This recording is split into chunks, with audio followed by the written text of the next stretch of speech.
Abiku, kita episode ini spesifik bicara soal puasa. Judulnya terinspirasi lagunya Bimbo. Ada anak bertanya pada bapaknya, buat apa berlapar-lapar puasa? Abi tahu kan lagu itu? Jawabannya, dia pernah ingat lah. Jawabannya, puasa mengajarmu rendah hati selalu gitu. Jadi betul itu ya, mengajarkan rendah hati ya? Itu salah satu hikmah puasa, sebenarnya banyak. Mungkin kalau kita bisa berkata, memberi kesempatan kepada perut untuk beristirahat. Kita bisa juga berkata bahwa dengan berpuasa itu kita melatih diri untuk bisa melakukan kegiatan yang berbeda dengan kegiatan kita sehari-hari. Jadi kita mengendalikan nafsu kita. Kamu tidak boleh makan sekarang, kamu tidak. Yang lebih penting lagi dari itu sebenarnya ada hal lain. Nabi pernah bersabda begini, siapa yang bisa menjamin bahwa apa yang terdapat di kedua pipinya dan yang terdapat di antara kedua pahanya, siapa yang bisa menjamin bahwa itu berfungsi sebagaimana yang dikehendaki Tuhan, tidak melanggar, saya juga akan memberi jaminan atas nama Tuhan bahwa dia masuk surga. Apa itu yang dua pipi? Mulut, lidah. Orang yang bisa menjaga mulutnya sehingga tidak makan yang haram. Orang yang bisa menjaga lidahnya sehingga tidak berucap ucapan yang buruk.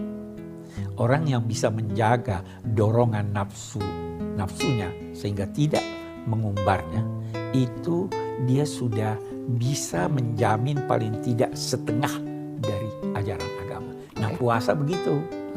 Kita dilarang makan, kita jamin tidak ini. Kita dilarang berhubungan dengan pasangan dan sebagainya. Saya kira itu tujuannya itu. Ada firman Allah, Abi, yang menyebut puasa itu untukku. Betul. Apa itu maksudnya? Iya, itu adalah hadis qudsi. Tidak terdapat dalam Al-Quran, tapi Rasul menyatakan bahwa Allah berfirman bahwa puasa untukku dan aku yang akan memberi ganjaran bagi yang berpuasa. Apa yang dimaksud dengan untukku? Paling tidak ada dua makna. Yang pertama, puasa itu dilakukan seseorang semata-mata keikhlasan kepada Tuhan. Orang bisa tidak puasa tapi diduga berpuasa. Orang bisa berpuasa tapi diduga tidak berpuasa. Yang menentukan itu keikhlasan. Maka Allah berkata itu untukku. Karena disitulah tercermin dari pelaksanaan puasa itu keikhlasannya semata-mata karena Allah.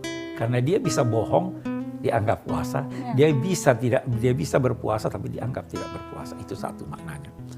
Makna yang kedua, puasa untukku itu begini.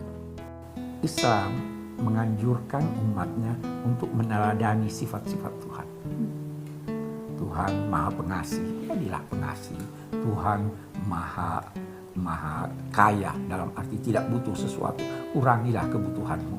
Tuhan Maha mengetahui, belajarlah dan sebagainya. Nah, di sini puasa kita mulai meneladani Tuhan dalam 3 hal pokok menyangkut kebutuhan faali manusia. Tuhan tidak makan, maka kita berusaha meneladani Tuhan tidak makan sesuai kemampuan kita sebagai manusia. Tuhan tidak minum, kita berusaha. Tuhan tidak memiliki pasangan, maka kita pun berusaha untuk tidak melakukan hubungan suami istri bagaikan kita tidak memiliki pasangan, untuk meneladani Tuhan dalam hal tersebut.